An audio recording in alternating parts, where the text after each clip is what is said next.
हरे कृष्ण प्यारे भक्तों, आपको मेरा प्यार भरा राधे राधे। आज कार्तिक मास के शुक्ल पक्ष की अष्टमी है। दिनांक 9 नवंबर 2024, वार कार्तिक मास शुक्ल पक्ष शनिवार। आज हम सुनेंगे कार्तिक मास महात्म्य का 24वां और 25वां अध्याय। तो आइए भगवान गणपति बप्पा का वंदन कर कथा को प्रेम पूर्वक, श्रद्धा पूर्वक, भक्ति पूर्वक श्रवणपान करते हैं। सर्वप्रथम सुनेंगे तुलसी माता की कथा, फिर सुनेंगे पीपल पथवारी की कथा, उसके बाद कार्तिक मास महात्म्य और अंत में सुनेंगे तुलसी चालीसा। वीडियो शुरू करने से पहले यदि अपने चैनल को सब्सक्राइब नहीं किया है तो चैनल को सब्सक्राइब कर बेल आइकन को जरूर दबा लीजिएगा ताकि आगे आने वाली वीडियो की नोटिफिकेशन आप तक टाइम पर पहुंचते रहे। सर्वप्रथम सुनते हैं तुलसी माता की कथा। कार्तिक का मास था। सब औरतें माता तुलसी को सींचने जाती थी। सब औरतें तुलसी माता को सींचकर घर वापस आ जाती, लेकिन एक बुढ़िया माई थी जो हर रोज तुलसी माता को एक ही बात कहती थी, तुलसी माता तू सत की दाता, मैं बिरला सींचती हूँ तेरा और तू कर निस्तार मेरा। हे तुलसी माता, अडवा दे लडवा दे, पीताम्बर की धोती दे, मीठा मीठा घास दे, बैकुंठा का वास दे, चट्टक की चाल दे, पट्टक की मोत दे, चंदन को काट दे, झालर की झनकार दे, साईं को राज दे, दाल भात का जिमन दे, 11 को दिन दे और कृष्ण जी को कंदो दे। यह बात सुन सुनकर तुलसी जी सूखने लगे। तब भगवान श्री कृष्ण ने तुलसी माता से पूछा, हे तुलसी जी, आपके पास इतनी औरतें आती हैं, भजन गाती हैं, भोग लगाती हैं, आपकी पूजा आराधना करती हैं, फिर भी आप क्यों सूखी जा रही हैं? तब तुलसी माता ने कहा कि आप मेरे मन की मत पूछो। तब श्री कृष्ण बोले, यदि मैं नहीं पूछूंगा तो कौन पूछेगा? तब माता तुलसी ने कहा कि मेरे पास अनेक औरतें आती हैं, सब वापस चली जाती हैं पूजा पाठ करके, लेकिन एक बुढ़िया माई है जो हर रोज मुझे एक ही बात कहकर घर वापस चली जाती है। मैं और तो उनको सब कुछ दे दूंगी, पर आप कृष्ण का कंधा कहाँ से दूंगी? तब श्री कृष्ण मुस्कुराए और बोले, आप उन्हें कह देना कि जब वो मरेंगी तो मैं अपने आप उन्हें कंधा दे दूंगा। कुछ समय बाद बुढ़िया माई की मृत्यु हो गई। सब लोग वहां पर इकट्ठे हो गए और जब बुढ़िया माई को उठाने लगे तो बुढ़िया माई इतनी भारी हो गई कि किसी से भी ना उठी। तब सब कोई कहने लगे कि पाप घाट की माला फेरती थी, इसलिए इतनी भारी हो गई कि किसी से भी नहीं उठ रही है। तब भगवान श्री कृष्ण 12 वर्ष के बालक का रूप धारण करके उनके पास आए और उस भीड़ को देखकर पूछा कि यहाँ पर इतनी भीड़ किस बात की है? तब सब कोई कहने लगे कि एक बुढ़िया माई थी जो पाप घाट की माला फेरती थी, इसलिए इतनी भारी हो गई कि किसी से भी नहीं उठ रही है। तब भगवान श्री कृष्ण ने कहा कि आप मुझे बुढ़िया माई के कान में एक बात कहने दो, फिर बुढ़िया माई हल्की हो जाएगी। तब सब कोई कहने लगे, आप भी अपनी मन की कर लो। तब भगवान श्री कृष्ण उस बुढ़िया माई के पास गए और बुढ़िया माई के कान में बोले, बुढ़िया माई, मन की निकाल ले, पीताम्बर की धोती ले, मीठा मीठा घास ले, बैकुंठा का वास ले, चट्टक की चाल ले, पट्टक की मोत ले, चंदन को काट ले, झालर की झनकार ले, साईं को राज ले, दाल भात का जिमन ले, 11 को दिन ले और कृष्ण जी को कंदो ले। इतनी बात सुनते ही बुढ़िया माई हल्की हो गई और भगवान श्री कृष्ण उसे अपने कंधे पे ले गए और उस बुढ़िया माई की मुक्ति हो गई। हे तुलसी माता, जैसे आपने बुढ़िया माई की मन इच्छा पूर्ण की, वैसे ही अपने सब भक्तों की मन इच्छा पूर्ण करना। अब सुनते हैं पीपल पथवारी की कथा। एक गुजरी थी जिसने अपने बहू को कहा, जाओ बहू, दूध दही बेच आओ। तब बहू दूध दही बेचने के लिए चली गई। रास्ते में कुछ औरतें पीपल पथवारी को सींच रही थी। उनको देखकर बहू ने पूछा कि आप ये क्या कर रही हैं? तब औरतें बोली कि हम तो पीपल पथवारी को सींच रही हैं। बहू ने पूछा कि पीपल पथवारी को सींचने से क्या होता है? तब सब औरतें बोली कि पीपल पथवारी को सींचने से अन्न धन मिलता है और 12 वर्ष का बिछुड़ा हुआ पति मिल जाता है। तब बहू ने कहा कि यदि ऐसी बात है तो आप तो पानी से सींच रही हैं और मैं दूध दही से सींचूंगी। फिर वह बहू हर रोज दूध दही पीपल पथवारी में सींच देती। घर जाती तब सास कहती, बहू दूध दही के दाम दो। तब बहू कहती कि कार्तिक का मास पूर्ण होगा तब लाकर दूंगी। कार्तिक का मास पूर्ण हो गया। बहू पीपल पथवारी के पास धरना लेकर बैठ गई। पीपल पथवारी ने पूछा कि आप मेरे पास क्यों बैठी हैं? तब बहू ने कहा कि सास दूध दही के दाम मांग रही है। तब पीपल पतवारी ने कहा कि मेरे पास कौन से दाम रखे हैं, ये पत्थर पान पतूरे पड़े हैं, ये ले जाओ और अपने गुल्लक में रख देना। बहू ने वैसा ही किया और कंबल ओढ़कर सो गई। सुबह जब सास उठी तो गुल्लक को खोलकर देखा तो गुल्लक में हीरे मोती जगमगा रही हैं। तब सास ने जोर से आवाज लगाई, बहू इतना धन कहाँ से लाई हो?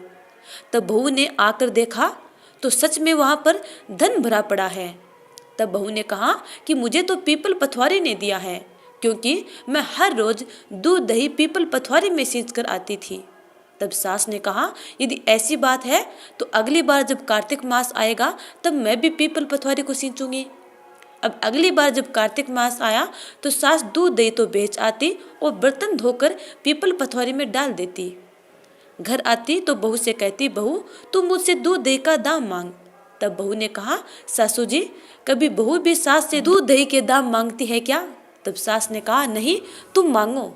तब बहू ने कहा, सासू जी लाओ दूध दही के दाम दो। तब सास ने कहा कि कार्तिक का मास पूर्ण होगा तब दूंगी। कार्तिक का मास पूर्ण हो गया। सास भी पीपल पथवारी के पास धरना लेकर बैठ गई। पीपल पथवारी ने उसे भी पान पत्ते पत्थर दे दिए और उसने गुल्लक में ले जाकर रख दिए। सुबह हुई जब बहू ने गुल्लक खोलकर देखा तो उसमें कीड़े मकोड़े चल रहे हैं। तब बहू ने आवाज लगाई, सासू जी ये क्या? सास ने आकर देखा तो सच में वहां पर कीड़े मकोड़े चल रहे हैं। तब सास ने कहा कि पीपल पथवारी तो दूबड़ी पीटी है, जिसने तुम्हें तो धन दिया और मुझे कीड़े मकोड़े दिए। तब सब कोई कहने लगे कि बहू तो सत की भूखी सींची थी और सास धन की भूखी सींची। हे पीपल पथवारी माता, जैसे आपने बहू की मन इच्छा पूर्ण की, वैसे अपने सब भक्तों की मन इच्छा पूर्ण करना। अब सुनते हैं कार्तिक मास मातम्य का 24वां अध्याय। पिछले अध्याय में हमने सुना कि अदिति ने घोर तपस्या की। उसकी तपस्या को देखकर राक्षसों ने उन्हें अग्नि में जलाने की कोशिश की, लेकिन वे अग्नि में नहीं जली। इस पर ऋषि पूछते हैं, हे सूत जी बड़े आश्चर्य की बात है कि अदिति अग्नि में नहीं जली। तब सूत जी ने कहा, इसमें आश्चर्य की कोई बात नहीं है। उनका ध्यान करने वाले भक्त को किसी भी प्रकार का कष्ट नहीं होता है, जबकि अग्नि आदि तो शांत हो जाती हैं। अदिति के साथ भी ऐसा ही हुआ, अग्नि एकदम शांत हो गई। तब चक्र सुदर्शन धारण करने वाले भगवान विष्णु स्वयं अदिति के सामने प्रकट हो गए और कहने लगे कि हे देव माता, तुम्हारे इस कठिन तप से हम अत्यंत प्रसन्न हैं, इसलिए वरदान मांगो, तुम्हारा कल्याण होगा। तब अदिति ने हाथ जोड़कर कहा, हे भगवान आप मेरे पुत्रों की रक्षा कीजिए। हे भगवान आप अंतर्यामी हैं, सभी कुछ जानते हैं, अतएव मेरे पुत्रों को एकंटक राज्य दीजिए। अदिति के ऐसे प्रेम भरे वचनों को सुनकर भगवान कहने लगे कि हे देव माता, हाँ तुम्हारे यहाँ जन्म लेकर तुम्हारे पुत्रों की रक्षा करेंगे। कुछ समय बाद अदिति ने शंख चक्र गदा पद्म तथा कमंडल धारण किए हुए हजारों सूर्यों के समान तेज वाले कमल नयन पीताम्बरधारी मुनियों द्वारा स्तुति किए गए दैत्य के नाश करता भक्तों के प्रिय वामन भगवान को देखा। तब कश्यप आदि भगवान की स्तुति करने लगे। जो कोई वामन भगवान स्तोत्र का नित्य पाठ करता है अथवा श्रवण पान करता है, वह सदैव निरोग रहकर सर्व संपदा प्राप्त करता है। तब वामन भगवान बोले, हे पिताजी हम प्रसन्न हैं, आपका कल्याण हो, आपके समस्त मनोरथ पूर्ण हो। हमने 2 बार आपके घर जन्म लिया है और आगे भी आते रहेंगे। इतना कहकर भगवान ने बाल रूप धारण कर लिया। उधर राजा बलि ने शुक्राचार्य को अपना आचार्य बनाकर बड़ा भारी यज्ञ प्रारंभ किया, जिसमें लक्ष्मी जी सहित हवि ग्रहण करने के लिए भगवान विष्णु का आह्वान किया। उसी समय भगवान विष्णु ब्रह्मचारी के रूप में वहां पर आ गए। भगवान के इस रूप को देखकर ऋषि लोग उनको ज्ञान दृष्टि से पहचान गए। उन्हें देख श्री शुक्राचार्य ने राजा बलि को एकांत में बुलाकर समझाया। शुक्राचार्य राजा बलि से कहने लगे, हे राजा बलि, भगवान विष्णु तुम्हारा राज्य लेने के लिए अदिति के गर्भ से जन्म लेकर वही तुम्हारे यज्ञ में आए हैं, सो तुम इनको कुछ भी मत देना। राजन मेरा कहना मानो, नीति शास्त्र का कहना है कि अपनी बुद्धि से गुरु की बुद्धि अधिक लाभदायक होती है। तब बलि कहने लगे कि गुरुजी, आप मुझे अधर्म की शिक्षा क्यों देते हैं? घर पर आए हुए याचक को दान न देना राजा के लिए अत्यंत अधर्म की बात मानी जाती है, और यदि स्वयं भगवान विष्णु याचक बनकर आए हैं तो इसके बराबर मेरे लिए सौभाग्य की बात और क्या हो सकती है। जितना भी यज्ञ करता हूँ केवल विष्णु की प्रसन्नता के लिए ही करता हूँ। अतएव यह बटुक जो भी मुझसे मांगेगा मैं अवश्य इसको दान दूंगा।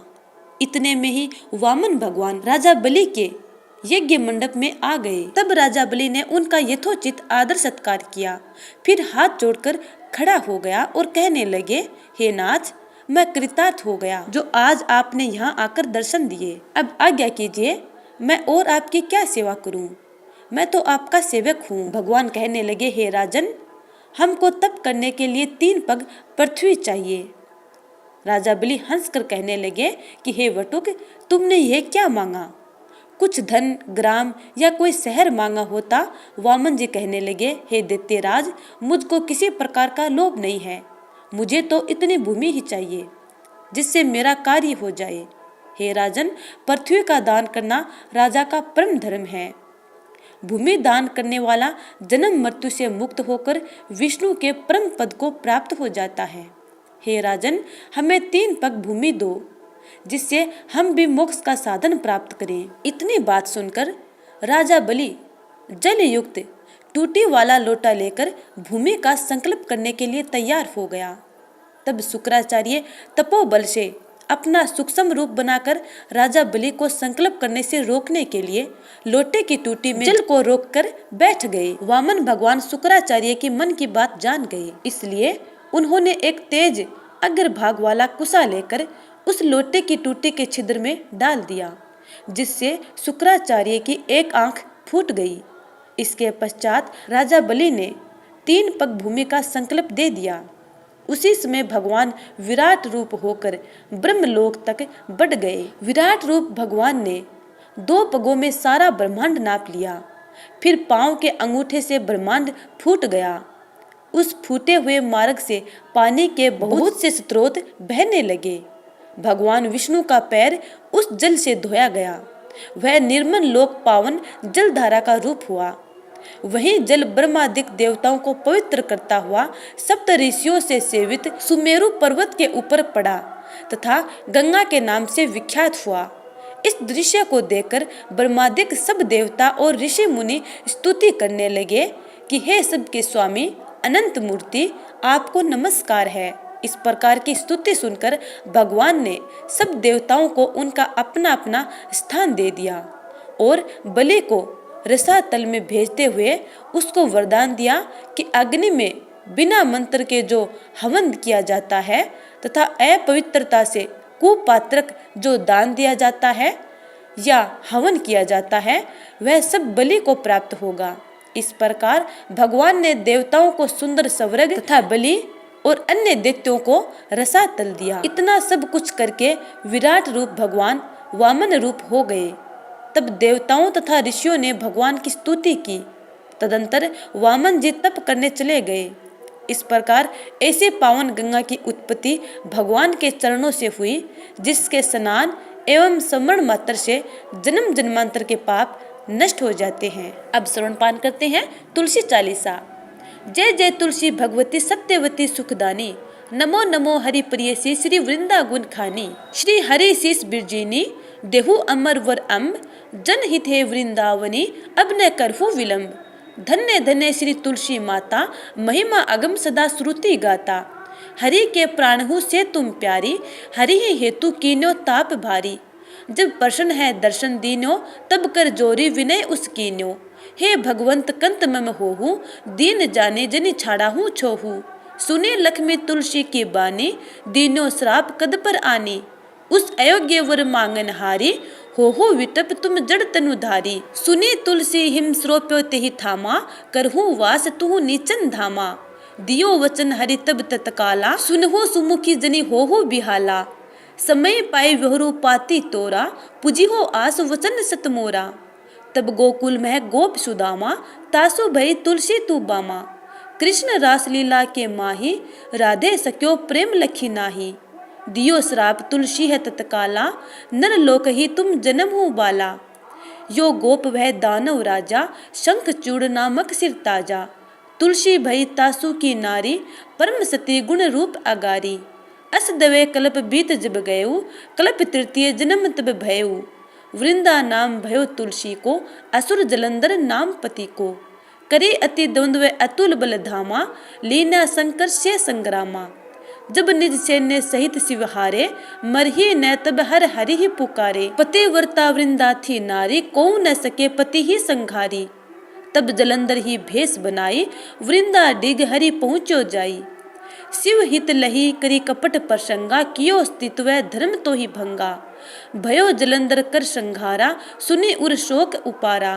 तिह क्षण दियो कपट हरि टारी, लखी वृंदा दुख गिरा उचारी। जलंधर दस हत्यो अभिता, सोई रावण तस हरि ही सीता। अस परस्तर सम हृदय तुम्हारा, धर्म खंडी मम पति ही संघारा। यही कारण लही श्राप हमारा, होवे तनु पाषाण तुम्हारा।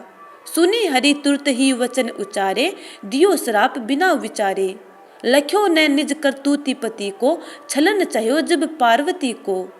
जड़मती तुहु अस हो जड़ रूपा, जग मह तुलसी विटप अनुपा। धगवै रूप हम साली ग्रामा, नदी गंडकी बीच ललामा। जो तुलसी दल हम ही चढ़ई है, सब सुख भोगी परम पद पई है। बिनु तुलसी हरि जलत शरीरा, अतिशय उठत शीस उर्पीरा।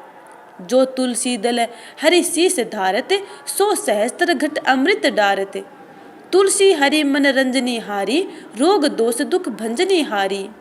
प्रेम सहित हरि भजन निरंतर, तुलसी राधा में नाही अंतर। व्यंजन हो छपन हु प्रकारा, बिनु तुलसी दल न हरि ही प्यारा। सकल तीर्थ तुलसी तरु छाही, लहत मुक्ति जन संशय नाही।